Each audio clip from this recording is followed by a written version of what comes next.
Boa noite, irmãos. Tudo bem? Vamos ficar em pé? A paz. Maravilha poder estarmos juntos. Mais uma quinta-feira, esse feriado maravilhoso. A gente aproveitou bastante. Pode descansar um pouquinho, né? Aproveitar a molecada.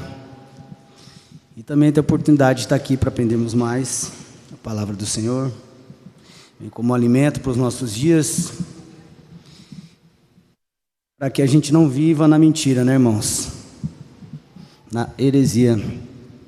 Vamos fechar os nossos olhos, vamos orar juntos. E depois adorarmos com louvor. Até o pastor vir com aquela palavra para a gente. Vamos lá, amém?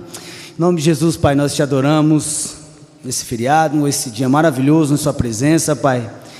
Essa quinta-feira que o Senhor deu a oportunidade, nós estamos mais um dia aqui. Ter passado um dia em família. Nós te amamos, declaramos nosso amor a Ti, em tudo que fazemos, Pai, tudo que formos fazer, cada passo dado nosso, Pai, seja dado para a Sua honra e glória, Pai, que o Senhor esteja conosco, Pai, fazendo a Sua vontade, não a nossa, Pai. Nossa vontade muitas vezes não é a mesma do Senhor e a gente erra, Pai, erra muito, Deus, em nome de Jesus, perdoa as nossas falhas, nós te amamos, Pai, te exaltamos, Pai. Receba a nossa adoração através dos louvores e fica conosco, Deus, em nome de Jesus. Amém.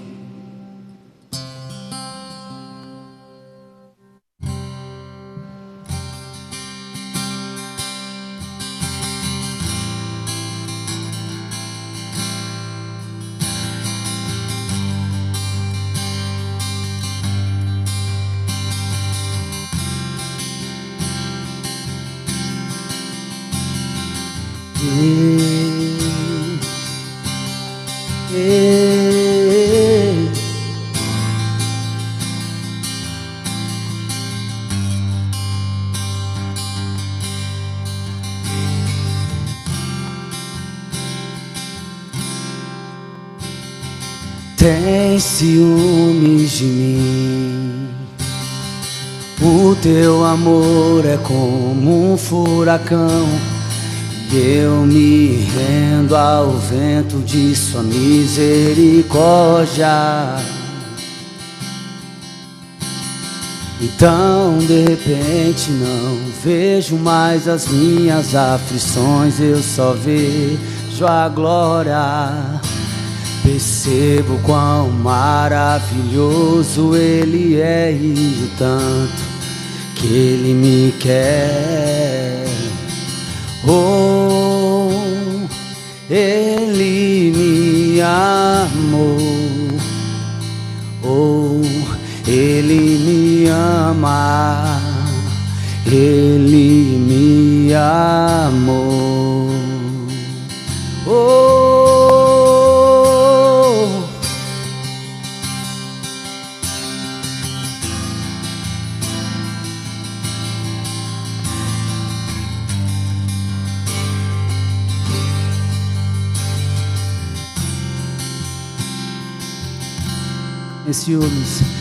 tem ciúmes de mim, o teu amor é como um furacão, e eu me rendo ao vento de sua misericórdia. Então de repente não vejo mais as minhas aflições, eu só vejo a glória. Percebo quão maravilhoso Ele é e o tanto que Ele me quer. Oh, Ele me amou. Oh, Ele me ama. Ele me amou. Oh,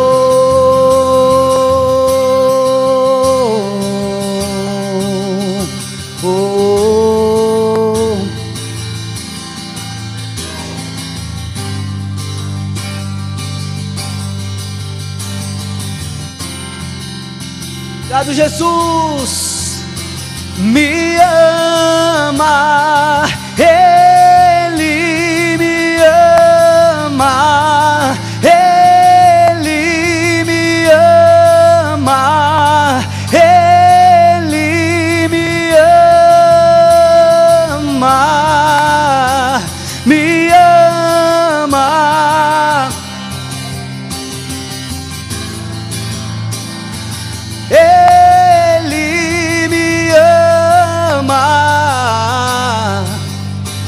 me ama.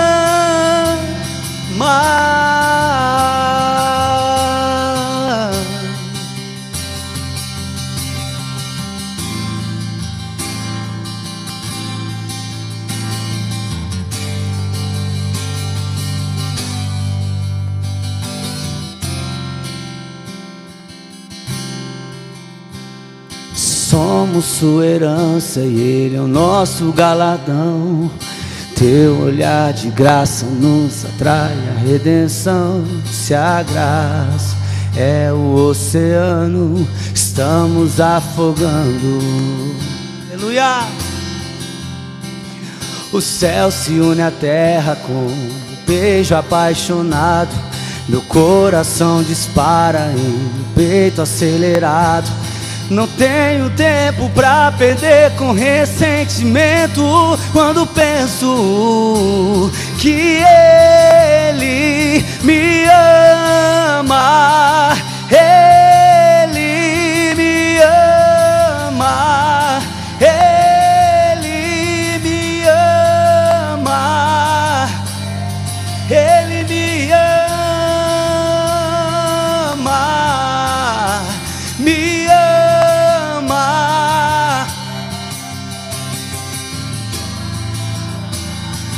Ele me ama,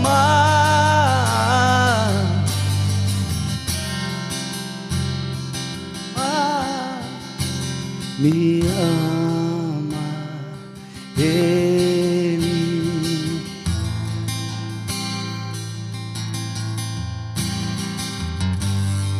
ama, Ele me ama. Somos sua herança, somos sua herança, Ele é o nosso galardão. Teu olhar de graça nos atrai a redenção. Se a graça, fala com seu coração. Estamos afogando. O céu se une à terra com um beijo apaixonado.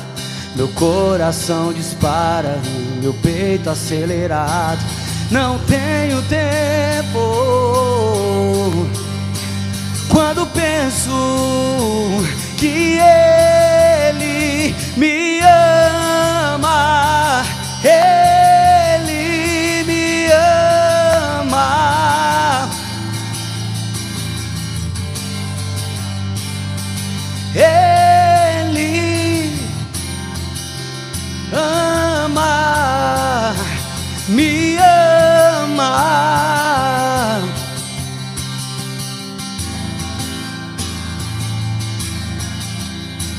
Me ama, me ama.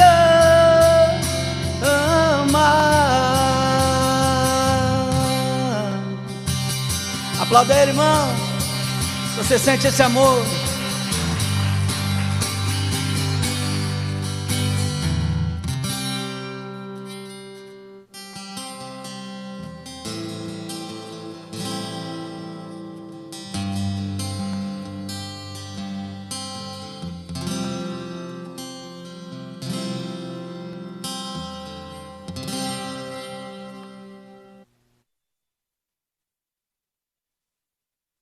Amém. Pode se sentar, irmãos, fazendo um favor. O Senhor Jesus Cristo esteja com vocês, amém? Graças a Deus, mais um dia juntos para aprender mais do Senhor, para edificarmos uns aos outros, para sermos melhorados, aperfeiçoados, a grandeza do amor de Jesus. Irmãos, eu vou passar aqui rapidinho no slide os pontos aqui para nós finalizarmos esta parte da oração. Eu creio que todos já entenderam, né? Nós passamos e repassamos várias vezes. Sempre eu gosto de replicar os estudos anteriores, né? Fazer uma estruturação antes. Então, com isso a gente vai repassando várias vezes. Então, eu acredito que já está bom essa questão do estudo sobre oração, mas eu quero finalizar lendo aqui e expondo aqui no slide alguns aspectos para depois nós entrarmos em outro assunto. Coloca aí para mim, André, fazendo um favor. Aqui, ó. Porque Deus quer que oremos. A oração não foi instituída para que Deus pudesse descobrir nossas necessidades.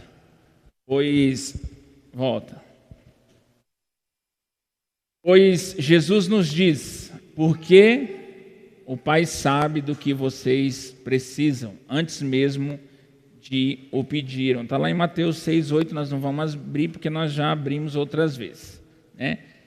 Deus quer que oremos porque a oração expressa nossa confiança nele e é um meio pelo qual nossa confiança nele pode aumentar. De fato, talvez a ênfase primária do ensino bíblico sobre a oração é que devemos orar com fé, que significa confiança ou dependência em Deus. Deus, como nosso Criador, se deleita no fato de que suas criaturas confiam nele, pois a atitude de dependência é a forma mais apropriada para expressar o relacionamento entre o Criador e a criatura. Mas Deus não quer somente que confiemos nele, ele também quer que o amemos e tenhamos comunhão com ele. Essa, então, é a segunda razão pela qual Deus quer que oremos. A terceira razão pela qual Deus quer que oremos é que na oração Deus permite que nós, como criaturas, fiquemos envolvidos em atividades que são eternamente importantes. Quando oramos, o avanço do reino se processa. Desse modo, a oração nos dá oportunidade de nos envolvermos de modo significativo na obra do reino e assim dá expressão à nossa espantosa importância como criaturas feitas à imagem de Deus. A quarta razão pela qual Deus quer que oremos é que na oração damos glória a Deus. A oração, por isso que a oração é um dos princípios que rege o culto público, né? Junto com a centralidade da palavra, com a oferta, com a ceia, a oração ela tem que permear o culto, porque ela glorifica a Deus, ela é doxológica. A oração em humilde dependência de Deus indica que estamos genuinamente convencidos de sua sabedoria, amor, bondade e poder. Até aí, irmãos, o que significa orar em nome de Jesus, nós já falamos aquele dia bastante sobre isso, demos bastante ênfase, então é somente até aí. É só uma repassada de uma aplicação de pontos significantes sobre a oração. Mas no demais, nós já ficamos bem inteirados o que, para que e por que nós precisamos orar. A oração glorifica a Deus, a oração nos exercita espiritualmente, a oração nos leva a um relacionamento mais próximo com Deus, a aproximação. A oração expressa a nossa dependência de Deus, confiança a Deus.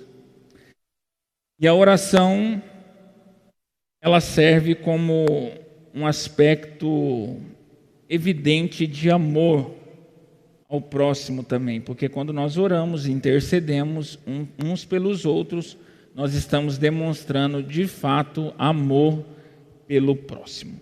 Então eu acredito que ficou claro essa questão da oração. Alguém tem alguma dúvida? Quer que pegue o microfone lá? você pode falar aí em bom e alto tom para nós sabermos a sua dúvida. Alguém ficou com alguma dúvida sobre esse assunto, sobre a oração? Alguém ficou com alguma dúvida? Quer tirar essa dúvida? Fale agora ou cale-se até uma próxima oportunidade.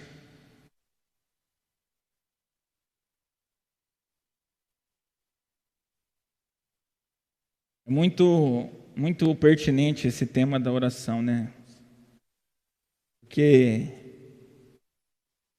nós orarmos de forma errônea, olha quantos aspectos nós deixamos de colocar em prática quando nós oramos de uma forma errada, uma forma equivocada.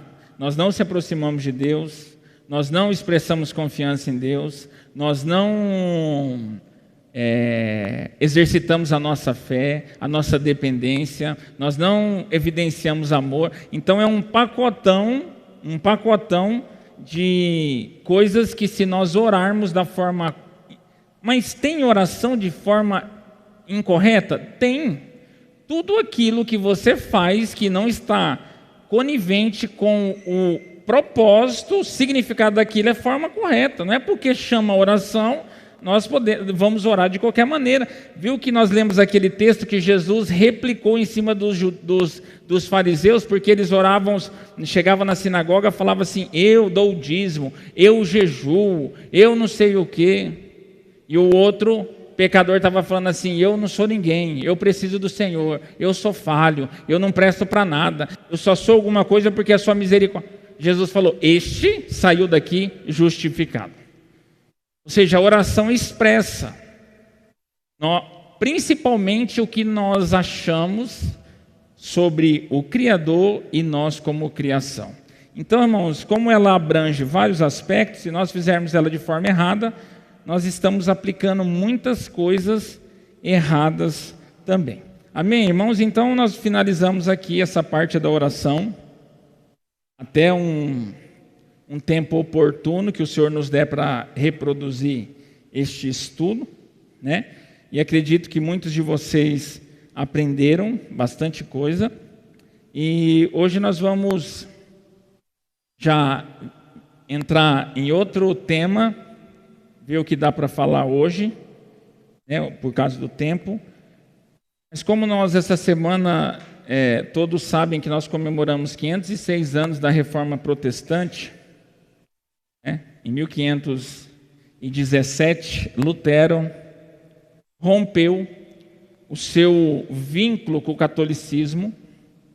Ele era um monge católico, e ele rompeu este vínculo com o catolicismo, e esse dia foi marcado porque ele pregou lá no castelo de Wittenberg, na Alemanha, 95 teses sobre a reforma. Ou seja, Lutero ele tem uma frase que diz que o evangelho, que é a luz, estava sendo escondido atrás das trevas por conta das doutrinas, né?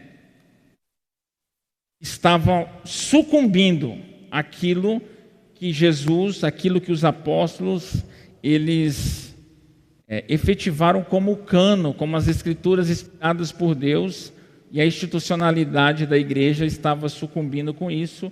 Então é um dia marcante para nós, irmãos. É um dia marcante. Não tem como um cristão não ser reformado. Não tem como. Você pode ter outras linhagens, pentecostal, neopentecostal, qualquer coisa, mas é reformado, porque a reforma foi que trouxe para o eixo o evangelho verdadeiro, que é a luz do mundo. Quando Lutero se deparou com o texto que diz que o justo viverá pela fé, aquilo abriu a mente dele. Nós precisamos levar isso em consideração. E por comemorar esses 506 anos, eu já vou aproveitar, baseado nesse estudo da igreja que nós temos falado, que falamos de fé, nós vamos fazer uma exposição do livro de Romanos, e é a base fundamental da fé do cristão e uma base também com que veio à tona, com que se evidenciou essa reforma que para nós faz muita diferença. Então, hoje nós vamos ver até onde vai dar aqui e nos outros estudos nós vamos por diante. Se nós não expormos o livro inteiro de Romanos, pelo menos as partes principais, nós vamos expor. Irmãos, vocês sabem que a igreja, desde a sua fundação, há 2000 anos atrás, ela está inserida em um sistema cultural, em um sistema ideológico, em um sistema social, né? A igreja, ela faz trabalho social, a igreja se envolve com a cultura, com a sociedade, ela muitas vezes ela tem uma alta expressão e relevância nesses fatores, mas nós sabemos que essa não é a marca principal da igreja. Não foi para isso que Jesus instituiu a igreja. Essa não é aquela luz que brilha quando nós falamos de igreja. Não é isso. Não é isso. E no passar do tempo, irmãos, a igreja sofreu muitos fenômenos que veio para deturpar, que veio para sufocar, que veio para tirar o foco do propósito principal da igreja, o propósito principal do evangelho. Por que nós chamamos de igreja evangélica? Comunidade evangélica. Porque a comunidade evangélica, ela tem como seu papel principal anunciar o evangelho de Jesus. Qual é o evangelho? O que é o evangelho de Jesus? O evangelho de Jesus é a boas novas de salvação. Este que é o evangelho. Lá, antigamente, nós não temos o evangelista oriundo do nosso tempo pós-testamentário, não. O evangelista é algo lá atrás. O evangelista era algo como se fosse um arauto que um reino tinha uma guerra com o outro, o reino ganhava, o evangelista saía, porque nós não tínhamos essa tecnologia, e o evangelista chegava lá e dava as boas novas, falava assim, o reino tal venceu o reino tal. Então agora vocês ou se ajuntam com este reino, ou vocês vão ser castigados também. O evangelista, às vezes você pergunta assim, qual que é seu ofício na igreja? Eu sou evangelista. Mas o que você faz? Eu prego. Mas você prega o quê? O que você prega se você é evangelista?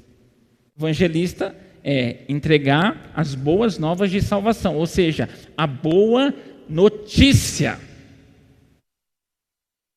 Qual que é a boa notícia? O arauto, ele tinha como fundamento, como sua característica, anunciar as coisas do palácio do rei. O que ia ter o rei? Se o rei ia convocar uma reunião real, para a família real, para todo o seu reinado, o arauto saía falando. Agora o evangelista não. O evangelista era um mensageiro. Ele ia entregar a boa notícia sobre aquele rei. Isto é o evangelho. O evangelho, e qual que é a boa notícia? O evangelho da salvação. Jesus Cristo venceu a guerra. Jesus Cristo é o Rei dos Reis que reina eternamente para sempre. Jesus Cristo morreu, ressuscitou o terceiro dia, venceu a morte, está à destra de Deus. Este é as boas novas de salvação. E a igreja, ela era fundamentada nisso. No evangelho, que as boas notícias, as boas novas de salvação de Cristo Jesus. Isto é a igreja. Só que com o passar do tempo, como nós vivemos hoje, nós vamos chegar nesse nosso tempo aqui, o que aconteceu? A igreja se deparou com esses fenômenos. De alguma maneira, queriam deturpar o significado primordial do evangelho. E todo o tempo, irmãos, Todo tempo a igreja está tendo que lutar para manter a pureza, a simplicidade do Evangelho de Jesus Cristo. Já no primeiro século, nós tivemos os judaizantes. O que eram os judaizantes? Eram os judeus que se converteram ao cristianismo, mas eles tinham uma mentalidade dessa forma. Nós convertemos a Cristo Jesus, Jesus era aquele que era para ser enviado, só que nós temos que continuar praticando as obras da lei. Ou seja, Jesus Cristo na cruz, a graça, a fé, não é suficiente. Nós precisamos continuar aplicando as obras da lei. Isto eram os judaizantes. Aí vai a igreja e luta, vai lutando para que isso volte ao lugar. Aí passando isso, a igreja se deparou com os libertinos. O que são os libertinos, irmãos? Eram aqueles que tinham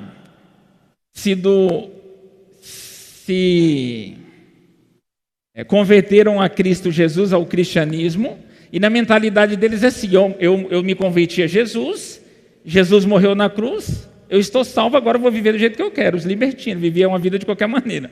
Já era suficiente o que Jesus tinha feito na cruz. E isso que eu estou falando, irmãos, isso ia pulverizando a igreja, isso ia contaminando a igreja, isso ia mexendo com a cosmovisão congregacional e as pessoas iam vivendo isso. Aí vai a igreja e o que a igreja faz? Luta contra este fenômeno para manter a pureza do Evangelho. E se passou esse fenômeno, qual que é já no segundo século, no tempo dos apóstolos, do apóstolo Paulo e os demais, aparece o gnosticismo. O que é o gnosticismo, irmãos? Eram os judeus que tinham se convertido a Jesus, mas que queriam ainda continuar colocando força em uma visão filosófica grega de que a fé e a graça de Jesus não era suficiente, com um pensamento helênico de que a filosofia, a cruz, somente o sacrifício de Jesus, somente o Evangelho, ele não poderia caminhar sozinho. A filosofia, os pensamentos humanos, ele teria que caminhar junto, ele teria poder para influenciar nisso, na igreja, no Evangelho. Ou seja, nós vemos vários aspectos do Evangelho tentando ser diluído, o Evangelho tentando ser facilitado, o Evangelho tentando entrar em uma visão que não é original dele. Aí vai a igreja lutar contra esse fenômeno até o quarto século, lutando para que isso seja resolvido. Vocês estão entendendo? Olha para você ver, de quando a igreja foi instituída, a luta que a igreja tem para manter a pureza e a simplicidade do Evangelho. Aí passou os gnósticos, o que aconteceu? Aí vem um fenômeno chamado a institucionalização da igreja, regida por uma visão papista, hierárquica, de um cabeça que estava acima da Bíblia, estava acima de todas as coisas, e começaram a incluir doutrinas estranhas no culto a Deus. Ou seja, isso é institucionalização. A igreja deixou de ser somente o corpo, regido pela cruz, pelo Evangelho, por Jesus, e tornou uma instituição. Não que a igreja, ela não é uma instituição. Nós temos a nossa porcentagem de instituição. Nós temos CNPJ, nós temos endereço, licença do fulano, licença do ciclano. Isso é institucionalização da igreja. Mas ela tem um limite. Ela nunca pode deixar de ser uma noiva branca, pura, para se tornar uma empresa, uma institucionalização. Ela nunca pode, isso tem um limite. E a igreja se deparou com este fenômeno. A institucionalização exagerada, sendo guiada por uma liderança hierárquica papal, onde o justo não era salvo mais por fé, precisava das obras, né? Culto a Maria, idolatria a Maria, venda de indulgência, a virgindade perpétua de Maria,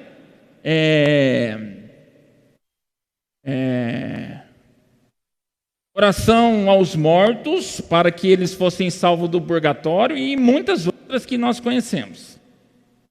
Isso foi um problema.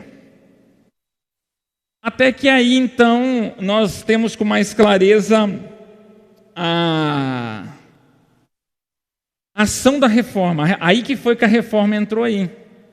A reforma protestante. Ou seja, por que reforma protestante? É um protesto contra o que estava acontecendo com o caminhar da igreja, com o aplicar da igreja. Irmãos, nós sabemos que a igreja católica, a igreja, a instituição está acima da Bíblia. Não é a Bíblia que rege a igreja, é a igreja que rege a Bíblia. A ponto de nós temos os livros apócrifos que não foram reconhecidos no cânon como inspiração de Deus e eles ainda estão inclusos, na Bíblia católica, mais 6 livros. Nós vemos assim, se falando do Dia dos Finados, hoje é Dia dos Finados, né? Hoje nós vemos tantas pessoas que vão lá no cemitério para acender vela, orar. A maioria são católicos, por quê? Porque isso está na Bíblia deles. Segundo Macabeus, se eu não me engano, 2:43, eu não lembro, lá está uma referência sobre a intercessão aos mortos, para que eles se livrem do purgatório, vivam em paz. E este cânon, esses livros não foram incluídos no cânon reconhecido pelos apóstolos. Justamente porque não tem fundamento bíblico para isso. A palavra fala, cabe ao homem morrer uma vez, depois julgamento. Cabe ao homem morrer uma vez, depois julgamento. Ou seja, depois que morreu, você pode orar, rezar, interceder, jogar óleo, acender vela, fazer o que for. Você pode ter saudade, você pode ir lá no cemitério lavar o túmulo, pode, porque é uma instituição, é algo público, tem que organizar, tem que limpar, tem que ir lá limpar, vai deixar encher de coisa lá. É algo público, é lei da nossa coisa. Isso não tem, você pode ir lá. Agora nós não temos nada, nós temos saudade, pode ir lá matar a saudade, pode fazer qualquer coisa, isso é normal, não é pecado, não tem base bíblica para proibir. Agora nós não podemos interceder por morto, orar por morto, rezar por morto. A palavra diz que cabe o homem morrer uma vez, depois disso, somente julgamento. E essa era uma doutrina, falando um pouco desse dia hoje, essa era uma doutrina que estava inserida na Igreja Católica, que também entrou dentro dessa reforma. Aí Lutero quebrou este vínculo com a Igreja Católica e trouxe... Quando nós falamos reforma, irmãos, reforma não é fazer nada novo.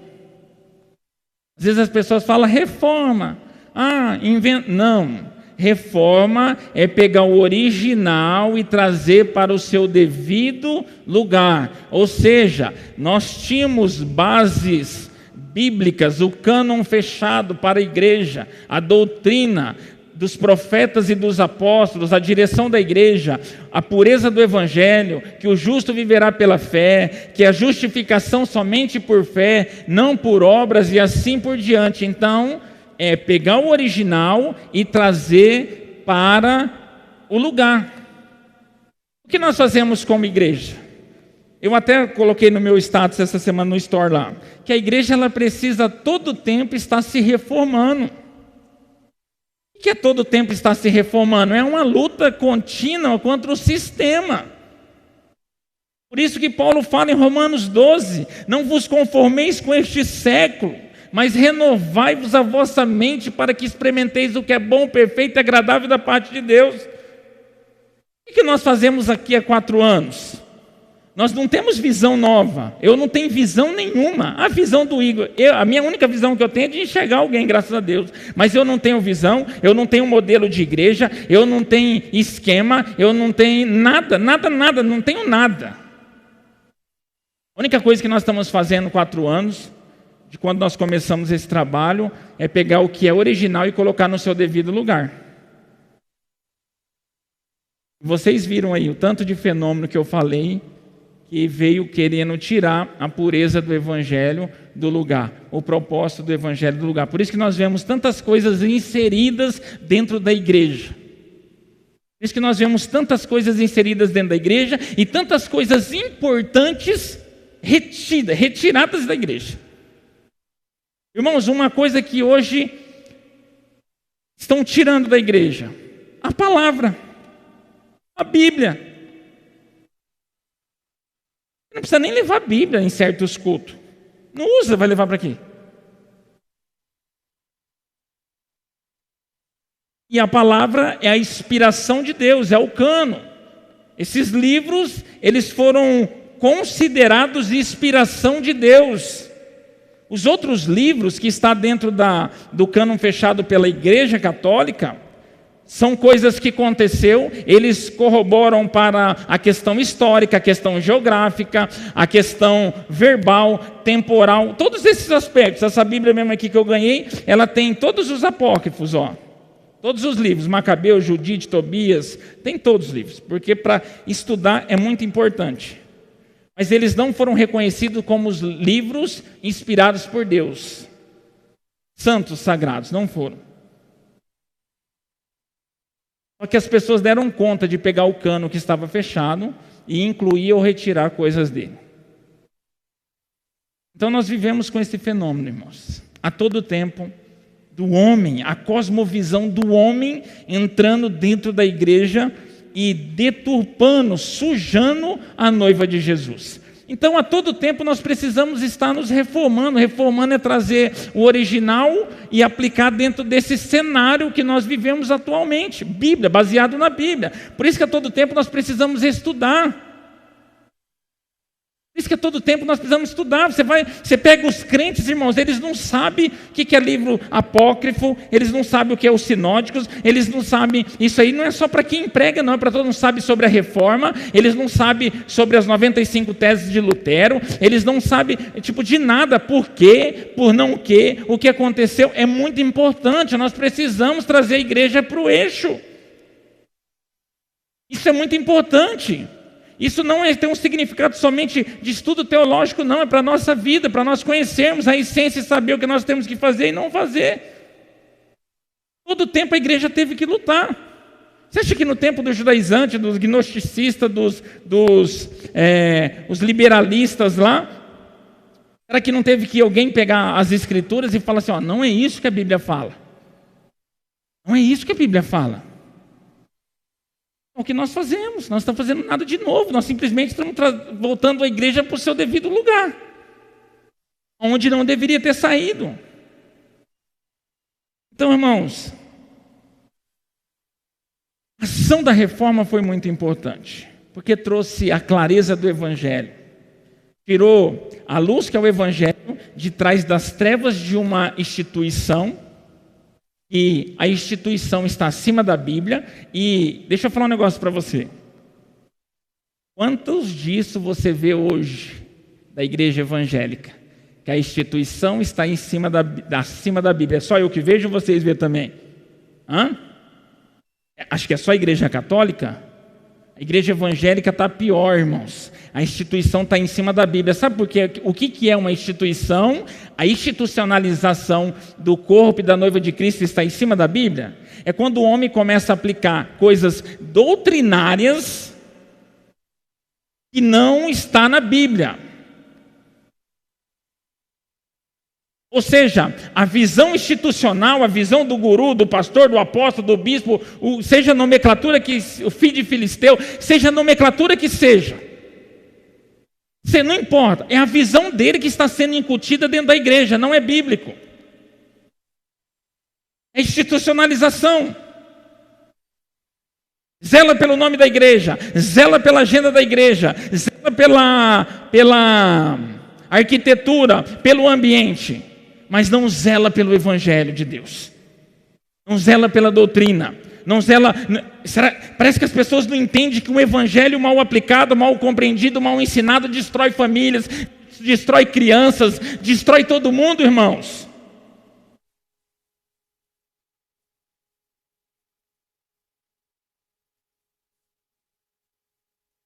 Um bordel, um boteco faz menos mal do que uma igreja que uma palavra que não é verdadeira. Faz muito menos mal. Muito menos mal. Nós precisamos continuar firmes, levando em consideração todos esses aspectos. Paulo fala em Efésios 5. Deixa eu ver, que eu não me lembro. Vou abrir aqui, não estava aqui, mas agora eu lembrei, deixa eu ver se é isso mesmo.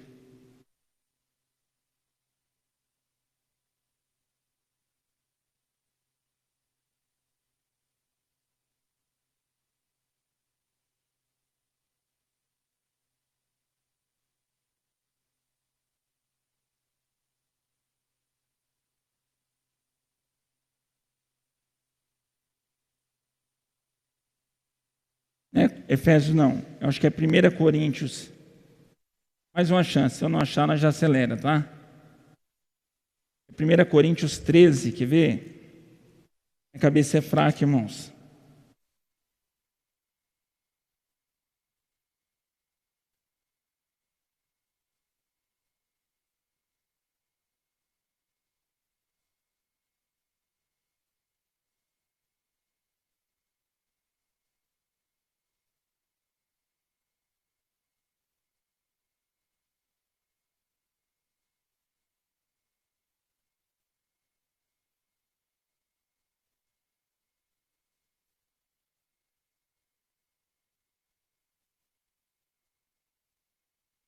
Vou lembrar não, peraí.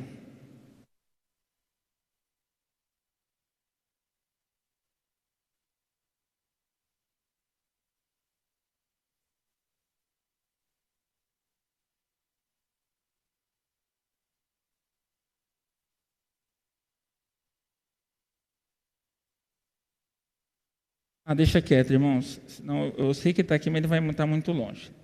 Mas Paulo fala, talvez vocês lembrem, Paulo fala que ele zela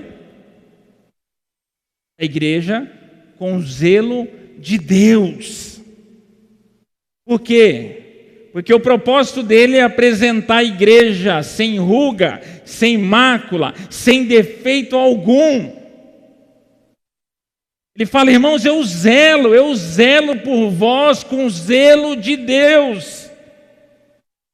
Porque eu preciso apresentar a igreja sem mácula, sem ruga, sem defeito algum. Este é o propósito. E nós temos que lutar, irmãos, contra esses fenômenos que aparecem dia após dia. Então,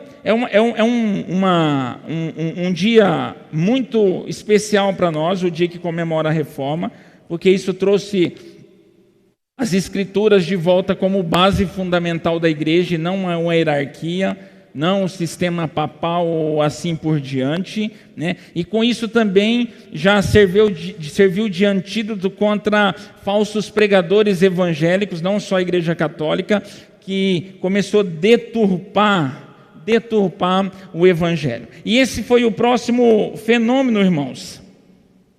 O próximo fenômeno foi o liberalismo teológico. Depois que a institucionalização da igreja apareceu, né, e tomou conta, e houve esse rompimento, esse protesto contra aquelas coisas, né, nós estamos protestando, baseado nas escrituras, com base teológica, essas coisas não estão certas, é um protesto.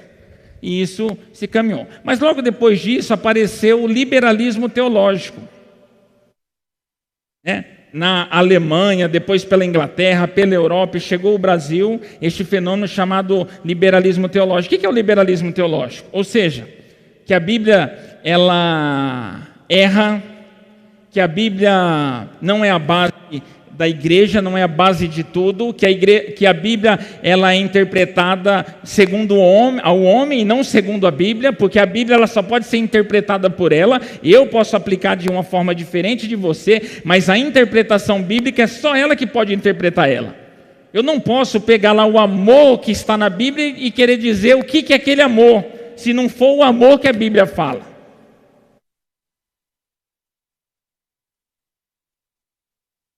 Que Jesus não era 100% Deus, que Jesus era um profeta moralista, que só se preocupava com a moral e a ética da sociedade, que Jesus não tinha sexo, que Adão não tinha umbigo, e que Eva era transexual, e esse monte de coisa, irmãos, liberalismo teológico.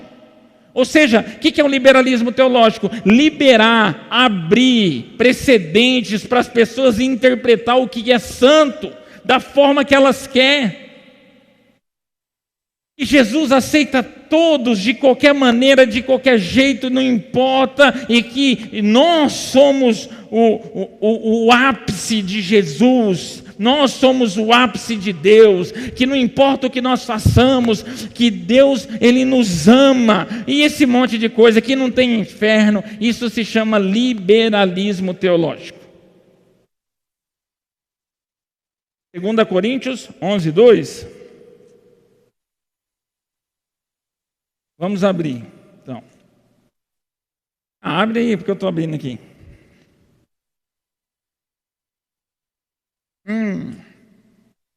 Ainda bem que acharam, né, irmãos? Depois ia falar que eu estava inventando, né?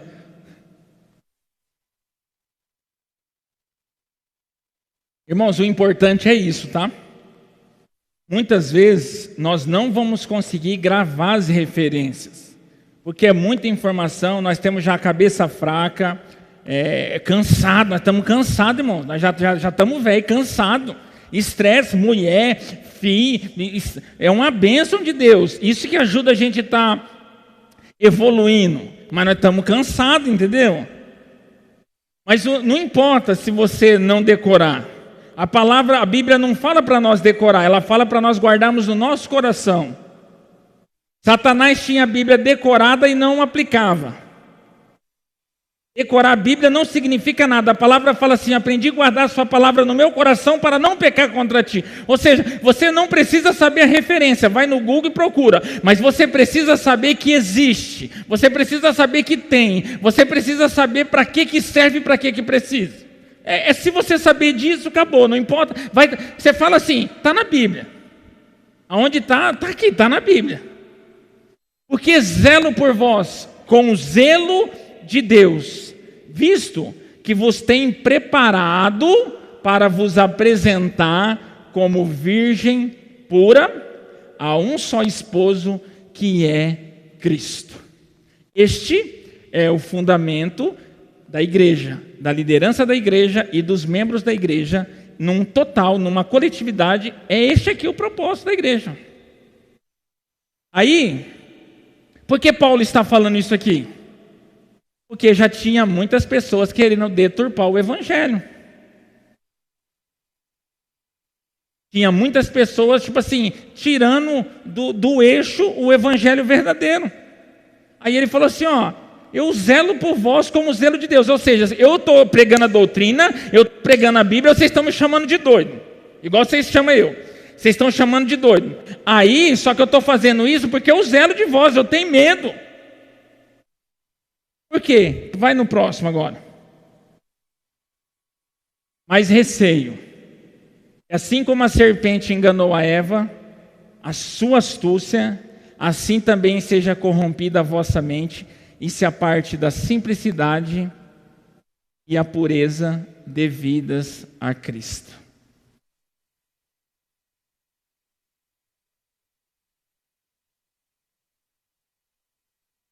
Se na verdade vindo alguém, preste atenção, prega outro Jesus que não temos pregado, ou se aceitais espíritos diferentes que não tendes recebido, ou evangelho diferente que não tendes abraçado, a esse de boa mente tolera. Porque supondo em nada tenho sido inferior a esses tais apóstolos. Aqui Paulo estava se defendendo porque a igreja de Corinto estava questionando, né, a licitude do seu apostolado e dizendo que tinham homens que eram mais eloquentes, que eram mais inteligentes. E Paulo está querendo dizer assim, ó, se eu aplicar aqui o que eu sei, se eu vestir aquelas calcinhas apertadinhas aqui assim, ó, eu imagino o que eles queriam, irmãos, era isso aqui, ó. É que não estou com o sapatinho de solado branco, né? Ô, Ju, você é ministro, você ainda pode, né? Ó, irmãos, ó, olha que bonitinho, ó. O que eles queriam era que o apóstolo Paulo chegasse com aquelas calcinhas assim, aqueles tênisinhos do solado branco dessa altura, tratorado, é tratorado que chama aquilo lá, com aqueles coletinhos camuflados, irmãos, o iPhonezinho, o iPhone da maçã que Eva comeu, né? Você sabe o iPhone da maçã, qual que é o símbolo do iPhone, irmãos? Hã? E essa maçã, o que ela tem? Ela está o quê? E quem que mordeu?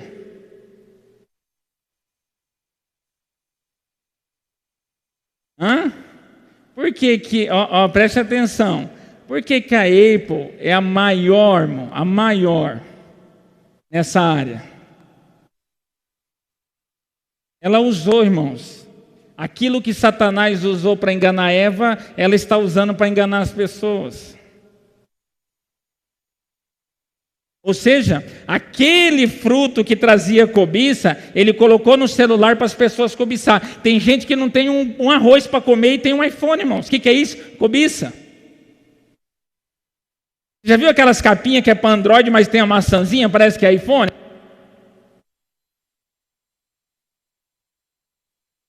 A pessoa anda aqui assim, ela anda com a metade do celular para fora, só a maçã aparecendo, mas é só a capinha, irmão, assim, ó.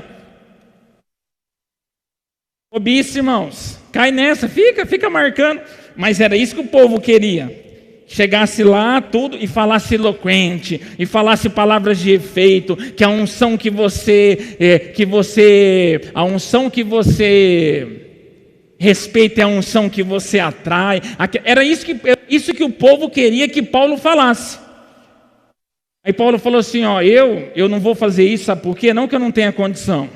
Eu sou muito mais eloquente que vocês, eu falo muito mais em língua que vocês. Eu aprendi com Gamaliel, eu tenho dupla nacionalidade. Eu sei sobre as leis do Império Romano, sobre o farisaísmo, e eu tive um encontro com Jesus e além, tá? Ele diz assim, eu conheço um homem que há 14 anos atrás foi arrebatado, não sei se em corpo ou se em espírito, não importa se é em corpo ou se em espírito, mas subiu ao terceiro céu e recebeu de Deus coisas insondáveis que não cabe no coração do homem. Ele falou, mas mesmo assim, eu não quero anular a cruz de Cristo, porque eu sei como que o povo gosta de ser enganado. Se vocês fossem maduros, eu ia entregar tudo que vocês poderiam ouvir, mas como vocês é criança, vocês vão olhar para mim, vocês vão confiar em mim, vocês vão idolatrar eu, e a cruz de Cristo vai ser... Paulo estava se defendendo justamente disso, irmãos, desse sistema do homem, a institucionalização querendo apagar a cruz de Cristo. Ele falou assim, de nada eu tenho falta, mas eu zelo por vós, igual por zelo de Deus, para entregar vocês pura ao Senhor. Você ia falar alguma coisa? Pode falar. Hã? Pode falar.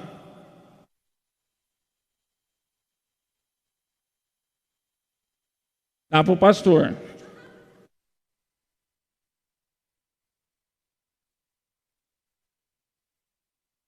Mas eu não estou falando que ele é do diabo. Porque se for assim, nós vamos ter que andar pelado, não comer, não andar de carro, não fazer nada, entendeu? É a mensagem subliminar por trás das coisas, entendeu? Não é que, você anda com iPhone, então você compactua com o anticristo, você compactua. Não, não, não. É mensagem subliminar. Como que as pessoas usam as coisas com um sentido maligno. Entendeu? A Apple é a marca que mais cresce, a marca que domina, tá? Todas as coisas.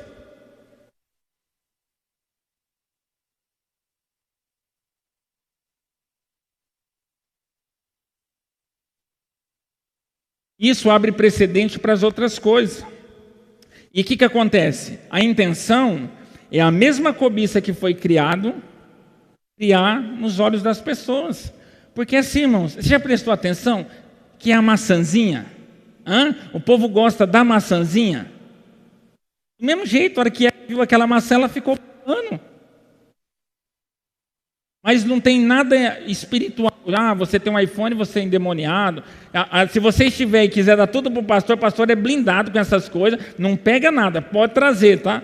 Tem nada a ver, irmãos. É só no aspecto da cobiça, entendeu? No aspecto de usar uma mensagem, algo da Bíblia lá de trás para motivar as pessoas. Porque assim, porque faz o mesmo mal que ele faz, o outro faz. Porque é o conteúdo, não é a casca, é o mesmo mal. Mas ele cria muito mais cobiça do que o outro. Muito mais. Não, tem gente aqui que se não for um iPhone, nem conversa com a gente, tá?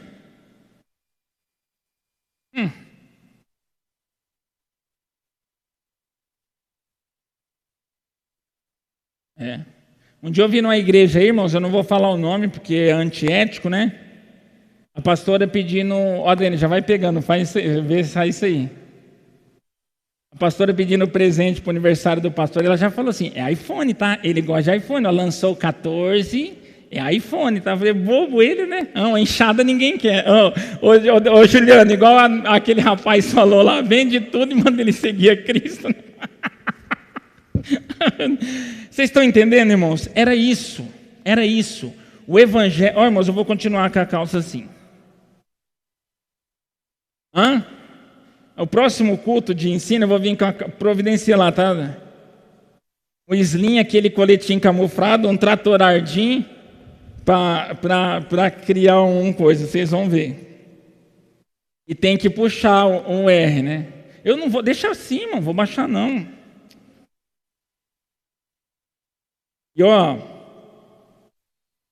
Paulo disse assim, não, eu tenho zelo de vocês. Então o propósito de um pastor, de uma igreja, é zelar para ela, para apresentar. O pastor ele não está presidindo a igreja para ter a igreja para ele. Ele está presidindo a igreja para manter ela nos caminhos do Senhor, para entregar ela para Jesus. Ele não é o dono.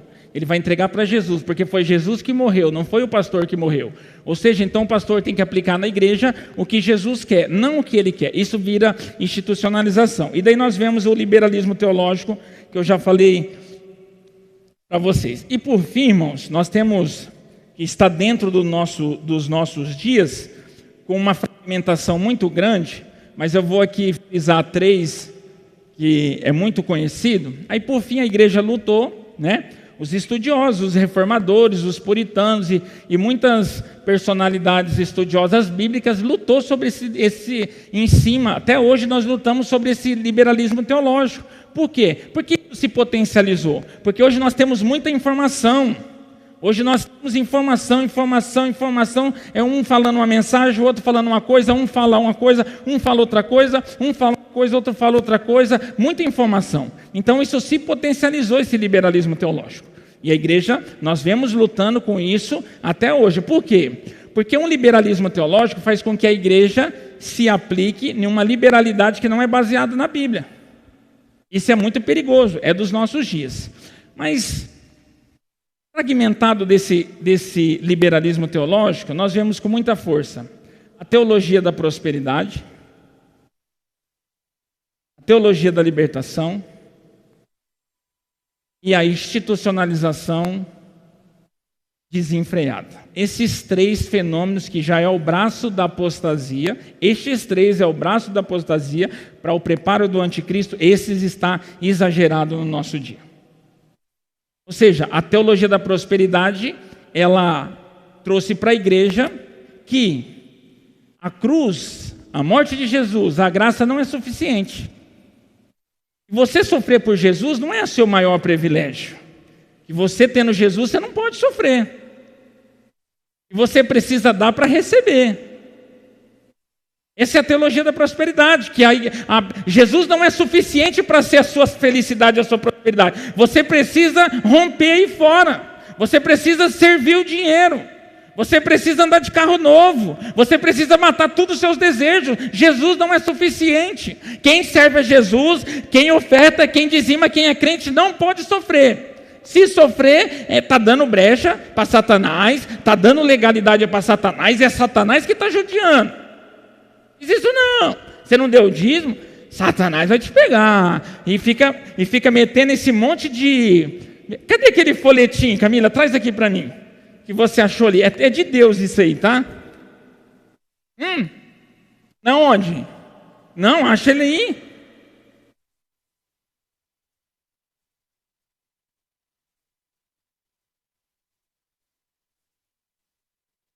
Obrigado, bispo Adelson.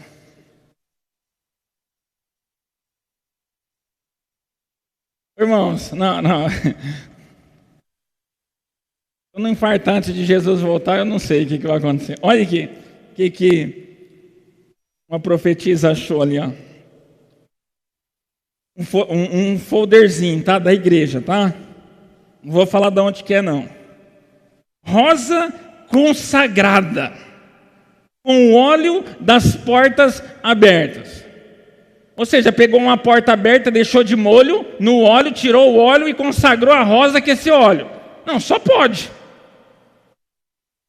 Olha aqui, irmãos, isso é liberalidade teológica, isso é teologia da prosperidade, teologia da libertação. Você faz para fazer isso, você paga para receber. Se você não fizer, o demônio vai acabar com a sua casa. Se você não fizer, o demônio vai destruir. O demônio vai queimar seu rádio, sua televisão, vai estragar seu carro.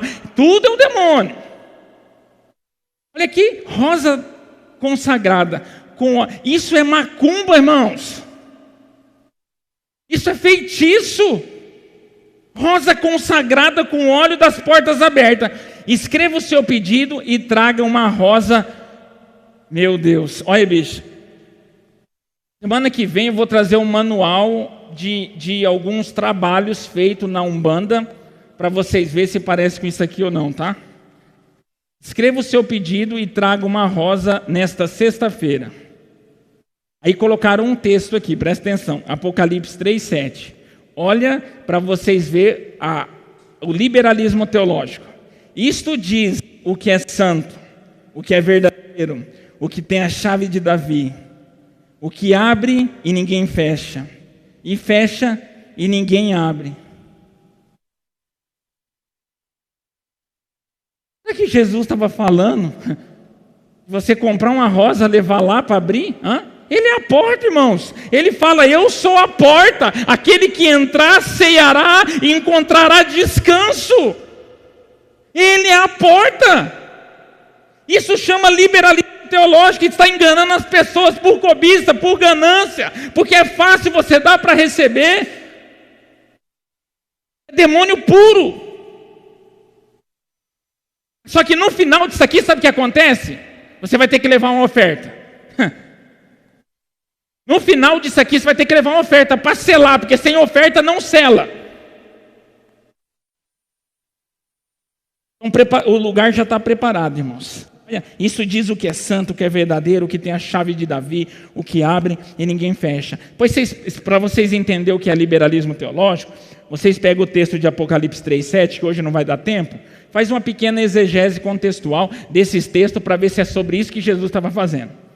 Só que precisa romantizar, entendeu? Você pega uma rosa, ou tem parceria com o cara da floricultura, porque também talvez você pega uma rosa, você leva a rosa e eles vão ungir a rosa com o óleo da porta aberta. Eu desafio qualquer um que está aqui ou está em qualquer lugar achar um texto na Bíblia inteira que tem óleo de porta aberta.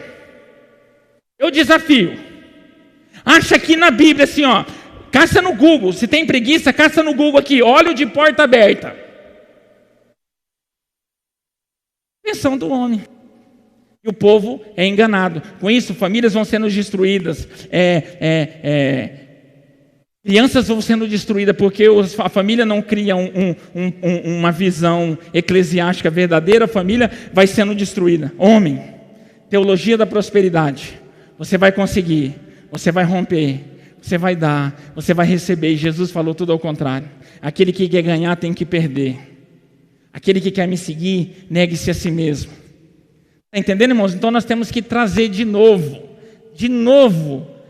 a Bíblia para o centro, a palavra de Deus para o centro da igreja. A teologia da libertação, é campanha de libertação, é a libertação do impossível. Traz uma roupa, para orar na roupa que você vai ser liberto. Traz um fulano, traz uma foto, traz, não sei, só que agora é moderno, agora você não precisa levar mais a foto, você só mostra a foto no celular. Vai modernizando, entendeu? Antes você tinha que levar a foto, agora você só pode mostrar direto no celular. É igual antigamente, colocava água para orar em cima da televisão, né? Só que a televisão era dessa largura, e agora que é fininha, põe aonde? Mas daí não é em cima, já, você entendeu? Já não tem mais, não funciona mais. Não, irmãos.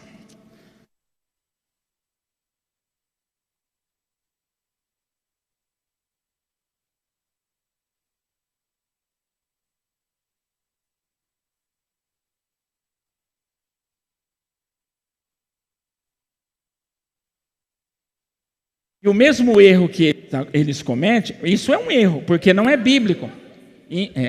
Mas se eles sabem por que eles fazem? Mas fazer com mentira. Então, nós vamos falar assim, você vem aqui para dentro da igreja, que chegando aqui você vai ficar bonito. Chega aqui você não vai ficar bonito, mas é só para trazer para dentro da igreja. Entendeu? Porque, tipo assim, não tem fundamento bíblico. Esse negócio de ponto de contato, isso chama ponto de contato. Mesmo...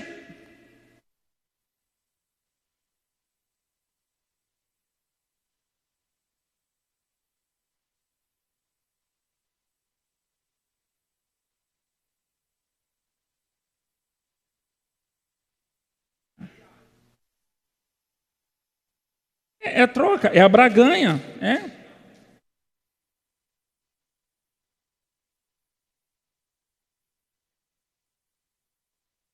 Eu não sei se foi no estudo passado, eu não lembro, né? Que eu também desafio. Aonde está na Bíblia Jesus algum dia oferecendo alguma coisa para alguém para seguir ele ou para adorar ele? Você não vê, você só vê Satanás oferecendo. Satanás ofereceu pão, Satanás ofereceu todos os reinos. Você não vê Jesus, quer me seguir, eu vou dar isso aqui para você. Quer me seguir, eu vou abrir a porta. Quer me seguir? Um dia ele falou para o rapaz assim, o rapaz falou que ia seguir ele, falou assim, primeiro você deixa eu lá enterrar meu pai? Ele falou, não, os mortos enterram os mortos, você vem para pregar a palavra.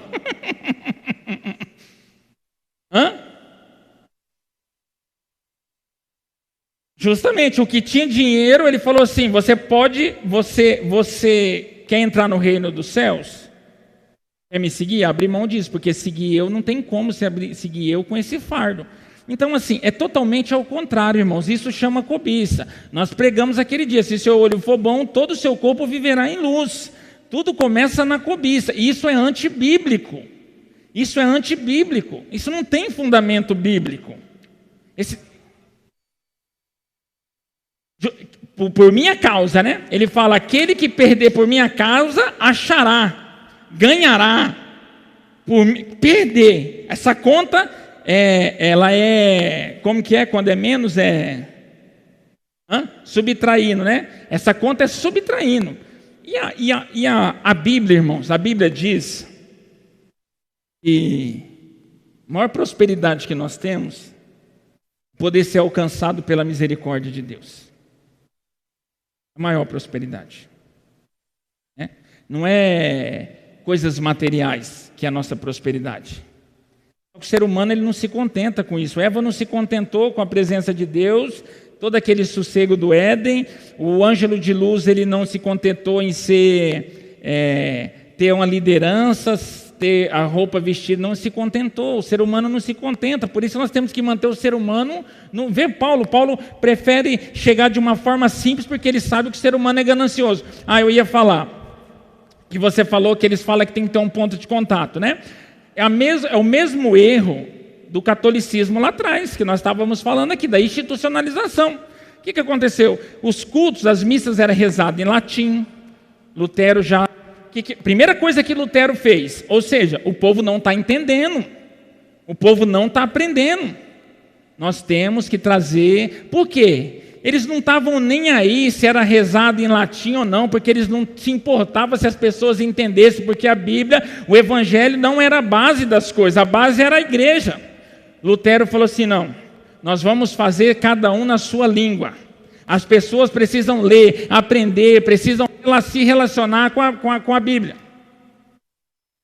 E os teólogos católicos viam a dificuldade das pessoas aprender o Evangelho. O que eles fez? Falaram assim, vamos fazer uma coisa didática, né? Vamos inserir imagens de Pedro, de João, de todos os apóstolos, e vamos colocar Jesus pregado na cruz. Ou seja, vai olhar para Pedro, vai lembrar do Pedro. Vai olhar para Jesus, vai lembrar de Jesus. Era uma forma didática. Encheram a igreja. Isso não tem base bíblica. É isso que eu estou falando. Aí você coloca, mesmo que tem boa intenção. Tem boa intenção, não é? Você favorecer alguma coisa didaticamente? Boa intenção. Mas nós temos que levar em conta o prejuízo, porque nós estamos lidando com o ser humano. Se fosse com um cachorro, você não precisa nem levar muito em conta, mas com o ser humano você tem que levar em conta. O ser humano é terrível, irmãos. Aí sabe o que eles fez? Eles começaram a idolatrar os quadros. Era só didaticamente, para eles orar e lembrar. O que aconteceu? Eles começaram a idolatrar. Começou a idolatrar Jesus crucificado, ou seja, virou uma idolatria. Então não tem ponto de contato. O ponto de contato se torna uma idolatria. Por quê? Porque ele fala que não tem intercessor, não tem mediador. Ou seja, se eu colocar esse microfone como um mediador entre eu e Jesus, ou seja, eu só consigo se conectar com Jesus quando eu estou perto desse microfone, esse microfone é um ponto de idolatria. Eu só consigo me conectar com Jesus se tiver o louvor, o violão, idolatria. Eu só consigo me conectar com o Espírito Santo se tiver escuro, fumaça e luz, idolatria. Eu só consigo se conectar com o Espírito Santo se tiver o grupo inteiro de louvor aqui, idolatria. Não tem intermediador, não tem intercessor, não tem ligação. O véu rasgou. Nós somos o santuário da habitação do Espírito Santo. Nós não precisamos de ponto de contato. Lembra que Jesus falou para aquela mulher samaritana? Mestre, os nossos antepassados dizem que a verdadeira adoração é que adorar nesse monte. Mas os judeus dizem que é lá em Jerusalém. Jesus falou assim, vai chegar a hora, e já chegou. Vocês não vão adorar nem nesse monte e nem em Jerusalém. Porque ele está em busca de verdadeiros adoradores, que adoram em espírito e em verdade. Ou seja, não tem mais ponto de contato. Não tem mais quipá, não tem mais estrela de Davi, não tem mais o chofar, não tem mais o candelabro. Esses artefatos, essa simbologia judaica, que não existe mais isso, irmãos. Isso foi findado com Cristo na cruz. Ele é o Cordeiro Santo que tira o pecado do mundo. Foi o sangue dele que foi remido por mim e por você. E só que é o seguinte, irmãos. O que nós estávamos falando da igreja católica, mas a igreja evangélica, ela está disparada.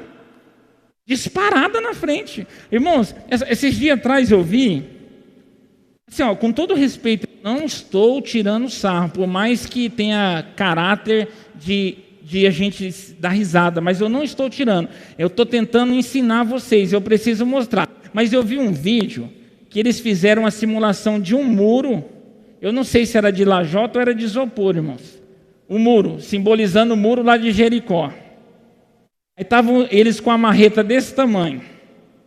Aí vinham os irmãos, colocavam um envelope e davam uma marretada no muro. Não, irmãos, não, sério mesmo. Assim, eu acho que nem na creche Santa Terezinha tem uma aberração dessa, irmão. Na verdade. Isso irmãos, isso é triste. A gente dá risada, mas é triste. E um monte de gente dando glória a Deus, aleluia, fazendo a fila, coloca a oferta para selar e dando uma marretada no muro. Ou seja, vamos derrubar o muro. Mas quem levantou o muro? Por Porque o muro já foi derrubado. Para alguém derrubar de novo, alguém vai ter que ter levantado. Ou seja, são coisas, símbolos, simbologia, aspectos que não tem como incluir. Não achamos respaldo bíblico para incluir no culto público de Jesus. A cruz tem que estar evidente no culto público. E é o que as pessoas estão tirando. Agora, simbologia vem de lenço, ungido, travesseiro ungido, vassoura ungida. Aquele dia eu mostrei, eu não sei se eu mandei lá no grupo, o pastor vendendo como que chama lá o kipá, é o negocinho da cabeça, como que chama como que parece um cachecol? Não, o chofar é o que canta, é o que faz o barulho lá que ungia os reis. Kipá é a touquinha lá, vocês caçam na internet aí, vocês gostam de mexer na internet? Vendendo, irmãos, ele trouxe lá de Israel. Ele estava vendendo por R$1.000. Ele não é bobo não, né? Ele falava assim, você vai vir aqui comprar, ele fala assim, olha que vi os 10 primeiros loucos, ele já fala desse jeito, eles não têm mais vergonha, né? Aí vai vir todo mundo. Aí você pega e a hora que você entrar, você vai orar igual o pastor. Não é nem igual Jesus, você vai orar igual o pastor, você vai colocar isso aí. Aí você vai ver as coisas acontecendo. Aí daqui a pouco vem um, irmão, R$1.000. Daqui a pouco vem outro, R$1.000. Daqui a pouco vem outro, R$1.000. Gente. É água. Não, esse dia eu vi uma, que ela fez uma fonte na entrada da igreja. Aí ela foi para Israel e trouxe uma água lá. Ela fala que é de Israel, né? Mas você vai confiar? Aí a fonte tem água normal e ela batizou a fonte com os 2 litros de água de Israel que ela trouxe numa garrafa. Aí se você quisesse comprar, ela vendia, ou você podia lavar a mão, lavar uma peça de roupa na entrada da igreja.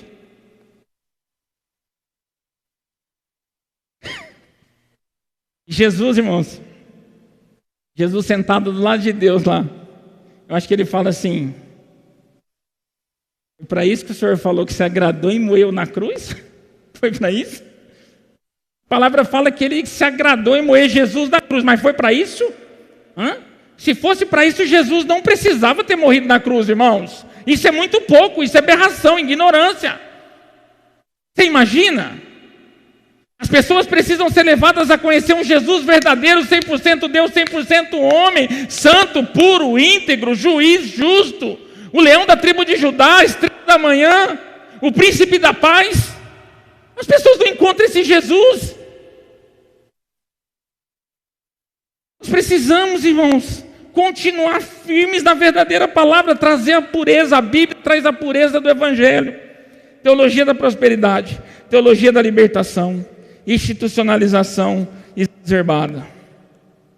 Todas as gerações nós sofremos com essas questões e não vai ser diferente. E agora pior. Essa é a notícia talvez triste, cada vez pior, porque agora tem apostasia. Agora tem o levante do espírito do anticristo. As pessoas, ele está aqui sentar no santuário de Deus, está manipulando as pessoas. Então, irmãos, nós precisamos cada vez mais estar firme no Evangelho, estar puro, pautado na palavra de Deus, pautados na palavra de Deus. O resto é tudo filosofia humana, tudo coisas que não convém, que é para enganar, para levar as pessoas ao êxtase, para fazer as pessoas... Fujam disso, irmãos. Paulo falava, fujam disso. Fujam disso. Vão para a Bíblia. Isso não leva ninguém para o céu. Vão falar, Senhor, Senhor, em Teu nome profetizamos, em Teu nome expulsamos demônio, em Teu nome fizemos paralítico andar. O que ele vai falar? Afasta de mim porque eu não te conheço, você que pratica iniquidade. Iniquidade é rebelião contra Deus, é quebra da lei, quebra dos mandamentos. Iniquidade é rebelião contra Deus, é quebra de princípios. As pessoas vão viver dentro da igreja em iniquidade porque eles estão dentro da igreja, mas estão quebrando princípios teológicos, doutrinários, morais, éticos dentro da igreja. Ele vai falar, aparta de mim porque eu não te conheço. E essa é a pior frase que um ser humano pode ouvir, irmãos. a pior frase. Coloca de pé, por gentileza.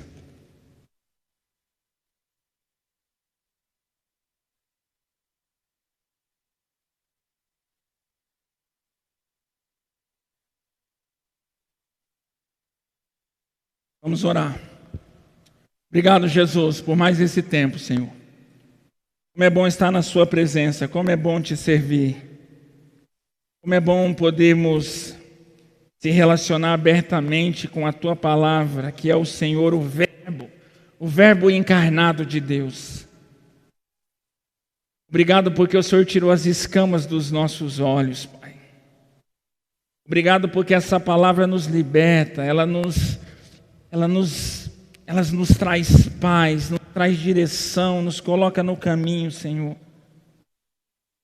Possamos, Pai, com todo o temor, perseverar, que possamos ser instrumentos para ajudar outras pessoas. Quando nós usamos certas coisas como exemplo, Pai, nós queremos ter misericórdia dessas pessoas, que elas possam ser libertas, se nós podemos ser instrumentos para libertar essas pessoas, Pai. O Senhor disse certas vezes que um cego pode guiar outro cego, mas ambos cairão no precipício. Nos usa, Pai, assim como o Senhor usou os profetas, os apóstolos, os pais da igreja, os mártires, para que possamos de alguma maneira, a nossa simplicidade, a nossa pequenez, ajudar a libertar essas pessoas que vivem numa ignorância, Pai. Elas estão alimentando muito mais a carne e o ego do que o seu próprio espírito. Revestido, trajado de evangelho, de culto, de palavra de Deus, de encontro, de oração, mas é só uma nomenclatura. Na essência, no propósito, na aplicação, nós sabemos que não tem nada disso. Tem misericórdia, Senhor, tem misericórdia. Não nos deixe nos perder nem para a direita nem para a esquerda, Pai. Não deixa ninguém nos enganar. Nós queremos viver em retidão com a Tua palavra. Obrigado por mais essa oportunidade. Despede o Teu povo debaixo da Tua proteção. Dá um resto de semana abençoado. E domingo nós estaremos aqui entregando o nosso melhor culto, que é o sacrifício vivo, o nosso culto racional, os nossos corpos como sacrifício vivo, porque o Senhor é merecedor de todas essas coisas, Pai. Obrigado, Jesus, nós te amamos para todos sempre. Amém e amém. Aplauda o Senhor, irmãos, porque Ele merece, em nome de Jesus.